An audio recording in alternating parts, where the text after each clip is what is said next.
Hey guys, I'm off the grid for August, but Dr. Fauci is still in the news. What is wrong with you people? There have been a lot of theories and conspiracy theories and accusations and more or less wild claims about the origins of COVID in particular. It seems like that's when people on the political right really started getting their claws into you and targeting you personally during this pandemic. I mean, as I said, sort of a visible and singular leader on infectious disease issues over all these years, you've faced criticism, sharp criticism before. It does feel a little different. There is a weird, obsessive, violent, sort of ongoing demonization of you by the right that is hinged on COVID. I just have to ask, if from your perspective, if that kind of attention, that criticism feels qualitatively different to you than previous criticism, if it is coming from a different place, if it is indeed more dangerous than the kind of criticism you've had in the past. Right. Rachel, it's phenomenally 100% different. It's apples and elephants difference. It really is. Back in the day of HIV, and you showed some of those clips, which were quite accurate.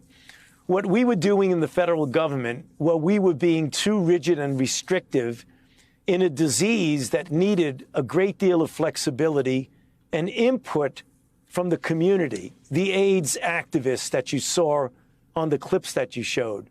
When you examined what they were saying and what they were asking for, they were entirely correct. So they opened our eyes, my eyes particularly, which made me actually turn into one of them and an AIDS activist, because we learned from them, and we learned that we were being too rigid from a clinical trial standpoint and from a regulatory standpoint. And the FDA modernized their approach based on that too.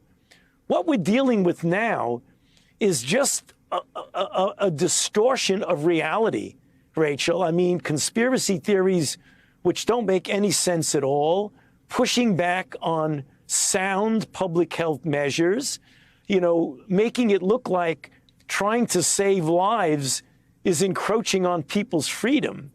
That's a big difference from the AIDS activists who really had a good foundation for their objections.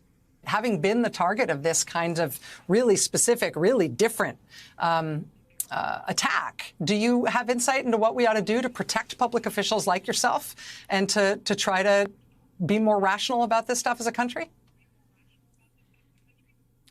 Rachel, I wish I did have a positive, constructive answer for you, but I don't. I think you and I are talking about public health issues right now. But what has spilled over and really in many respects impeded a proper response to a public health challenge is something that we see that goes well beyond public health. It's a complete distortion of reality. I mean, a world of where untruths have almost become normalized, how we can see something in front of our very eyes and deny it's happening. I mean, that's the environment we're living in. You could look at January 6th on TV and you have some people who actually don't believe it happened. How could that possibly be? And it's now spilling over in denial about public health principles. So I wish I had an answer, but I don't. I mean, I do have, as I've always been, someone who is cautiously optimistic and always feeling that we will be able to extract the good out of people. And there are the possibility that we'll see, as I say, the better angels in our society prevail. But what's going on out there now with the distortion of reality is very troublesome.